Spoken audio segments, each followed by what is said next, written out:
Hi everyone, my name is Sarada Lee. Thank you for your time to join my session today. AWS offers amazing cloud computing and other infrastructure to enable quick experiment. In this talk, I will describe the computer vision class and build a computer vision model using FastAI, a deep learning library. I will also share some tips and tricks to empower you to start your own project. Before I start, my presentation is for general purpose. If you need any help, please contact your local AWS representative. Some of you may have heard of the deep learning frameworks called Keras, TensorFlow, or PyTorch, but personally I prefer FastAI, which is built on top of PyTorch. Let me show you why. FastAI offers a range of free courses for deep learning. Version 2 of the library will be released soon. For those who don't know Bench Competition, which is a benchmark suite for end-to-end deep learning training inference, FastAI team outperform Google and other big tech companies in terms of time and cost in various categories. I only put one example in the screen, but feel free to follow the link and check it out. I was in San Francisco at that time and witnessed the FastAI team in action. It was very inspiring.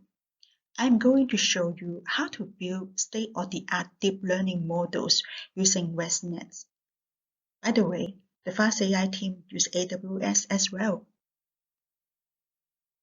Jeremy Harvard, the co-founder of FastAI, and Stefan Giger wrote a book about deep learning for coder with FastAI and PyTorch.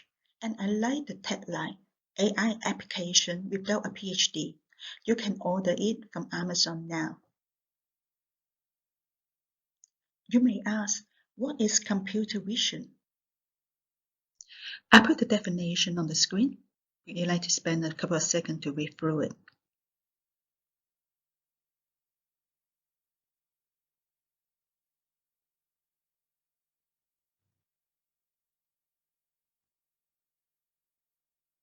And in this talk, I will focus on acquiring and processing as well. Let's to teach a computer to see and how to see it properly. Computer vision can perform many different tasks. Given the time allowed, I will focus on classification and segmentation. Normally, to build a classification model, an object is placed at the center of an image, and most of its features are inside the frame. Let us start to build the model. First of all, you need to import the library. Once you install it, FastAI already set up the directory for you. So you just need to do inside the directory, you create your project folder, and it's a folder. The subfolder name will be using as your class name. In this example, I'm going to create a cat classifier. And then I simply reset the base as my for the path, and calling the data load image data loaders using from folder function. So they will just go and grab all the images inside the subfolder and automatically set the test and training dataset split at 20%. If you have more dataset, you can lower the percentage. I put the seed here, so every time I rerun this program, they will go in and grab the same test and training data. For the image transformation, in this one, I just very simply convert all my image down to 224 by 224, because in the machine learning model, they need the standardization of input size, and they need to be a square. After that, I call the convolution neural network learner to run on my dataset. And I also call this ResNet 50 model. In the previous presentation and in the previous slides, you saw that even Google using it You may feel a little bit uncomfortable because you don't know what is inside the black box. But as a kid, when you go out and take a ball, you don't need to learn the gravity and the friction before you start playing with the ball. All the sophistication you can learn over time. And I choose the matrix. It's error rate. It's just simply 1 minus accuracy. And then after I training it in such a short period of time, is how amazing AWS service provided, and I can have a less than 2% error rate of my model.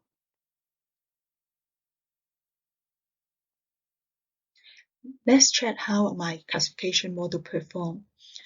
I went to the internet and searched for an image of the girl, and then I convert it into the format my model can read, mainly convert into a number array, and then I do the prediction on my data.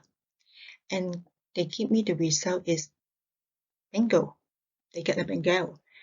And they also give me the list of the tensor with the confidence level according to the order of the subfolders. And the tensor 0 is represent bingo with the very high confidence level, 99.98%. You can add more category by adding more subfolders. This is an example of multi-class paired-list classifier. Computer vision is not limited to use for image and video. It can also apply to sine wave. The trick is to convert the sine wave into spectrogram first. Ring-forward connection applied it to detect electronic chainsaw sounds to stop illegal deforesting in remote areas. In this example, I try to build a classifier for anti-nuclear antibody patterns. There's a 3 category: nuclear, cytoplasmatic, and mitotic. I used the same approach I showed you before. How come the result in the confusion matrix was so bad? For those who are not familiar with the confusion matrix, it is a specific table layout that allows visualization of the performance of an algorithm. The correct prediction shown along the diagonal line, but I got 0 for mitotic. What's wrong? Nuclear is the blue areas inside a cell. The cytoplasmatic is the pink area here. However, mitotic is a stage of replicating a cell. For the mitotic dataset, they were surrounded by majority of nuclear cells. This classification method will not going to work. It is important to understand the data and domain. Let's move on to the segmentation example. There are 2 types of segmentation. One is called instance segmentation, which treats multiple objects of the same class as distinct individual objects. Another type of segmentation is called semantic segmentation, which treats multiple objects of the same class as a single entity. Semantic segmentation is commonly used in a computer vision for self-driving cars. Let's have a look. Same as previous example, I start with the importing the FastAI library, and then I download the dataset from the Cambridge Driving Label Video database. And they come with the code how to different color represented in the mask, and they have the legend for you. And all the image is saved in under the image folder, and the mask will be saved under the label function. So I just need to go back and pick the related mask of the original image. And then I call the segmentation data loader from the label function. and identify the path. The batch size depends on your computer. If you have less powerful computer, then you may need to drop this number. Then I put in the image file and corresponding mask and the code reference. And then I can set up my learner using the UNet learner instead of the convolution neural network learner. In this, I have my dataset. I'm using the Westlet again. And this part is the very powerful function built in the FastAI. You're using the callback function.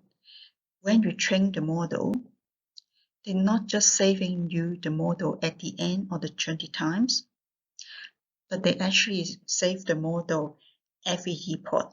So you can look back and to see what is the best options, best result for you, and then you can load it and then for your prediction purposes.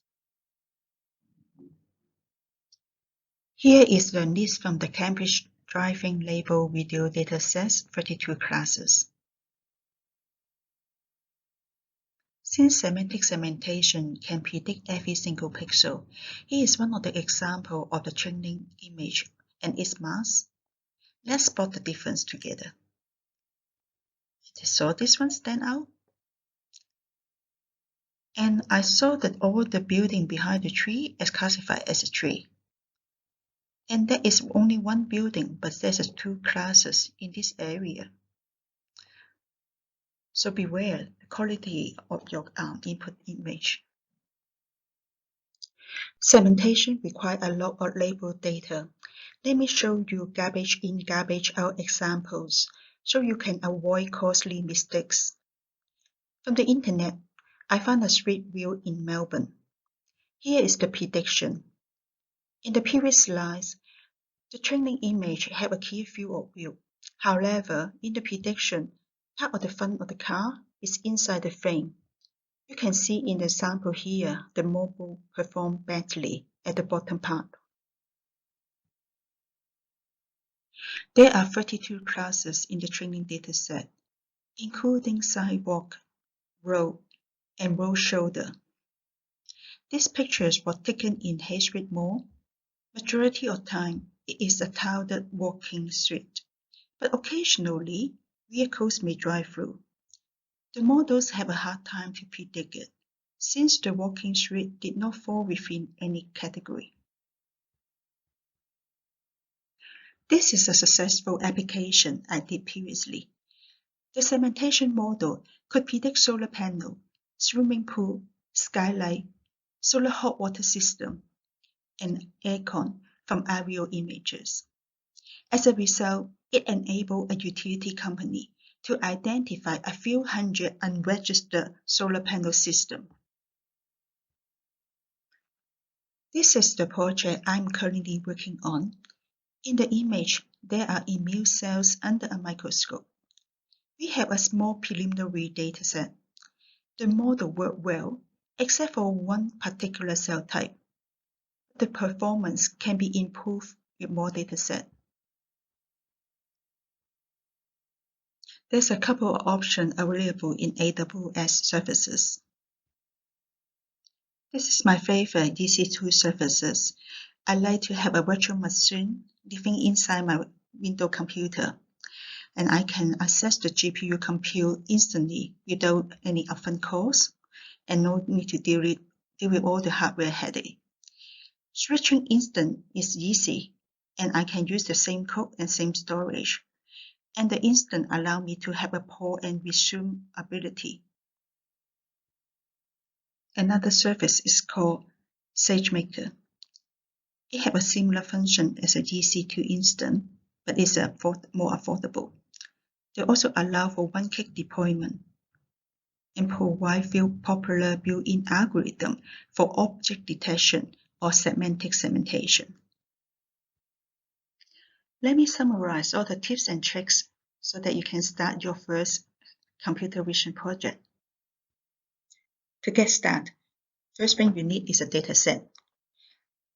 Probably you already have all the images you need in your hard drive. Second, go to the Kaggle competition to search all the open dataset available. They can come from the dogs and cat dataset to medical or even agriculture. Just search the keyword. If you have a paper you want to replicate, you probably can ask the author for the dataset they may like to share with you.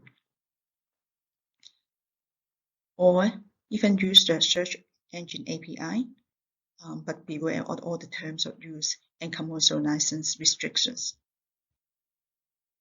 The tips for building a label dataset: first of all, be aware of the naming convention. Try to avoid all the white space. If you want to sort the alphabet, for example, you want to have a small, medium, and large rather than small, large, and medium, you may want to put a leading number in front of it. Secondly, go your label datasets over time. No need to rush. In my immune cells example, I'm quite happy to have the results so fast, and I'm now just need to focus on getting another imbalanced class number up, and then I will have a very good algorithm. Thirdly, in the self-driving car example, you can see that the similar field of view is very important, and also the quality of your image as well. If you want to train your self-driving car to drive in the dark, then you need to have that image as well. Avoid to have a garbage in, garbage out model. You may want to collaborate with experts so they can give you all their insight. For training a model, I normally set a seed to fix a random number so it can be reproductive. Secondly, I change a hyperparameter once at a time, so I know that the effect, whatever I can improve or worsen my model performance. Thirdly, in order to save money, when I do the data exploration, I try to do the long GPU instance, and when I'm building the algorithm, I try to use the P2 GPU instance with small data set. But when I really want to train my model, I will choose to P3 and with my lab journal next to me, and I just write down all my parameter changes and the result, and finally I will get my final model. And remember to stop the instance after you, otherwise you will have a surprise when you get the build. To evaluate a model, if this is a classification problem, just use the confusion matrix I showed you before, and also its derivation. For example, precision, sensitivity, F1 score. Secondly, this is a computer vision problem, so just visualize it and inspect it to see whatever they make sense, even though in training dataset and the test dataset. Also try to use unseen dataset, so the model never see it before, and test on edge cases to see the model is generalized and suitable for your application. Finally, there's no one model fit all, so try to experiment it. I hope this talk inspires you and you have a glimpse of the power of computer vision. Sign up to forum.fast.ai, and there's a whole community to support you. Also, this is the QR code or our Pulse Machine Learning Group Slack channel. We also have Meetup. We're holding online at the moment, so welcome the interstate or international member. If you find the Fast AI top-down approach is not suitable for you, there's still a lot of resources for other ML and deep learning with course available online. So I hope you start your journey at some stage. Thank you for your time. If you want to stay in touch, this is my contact.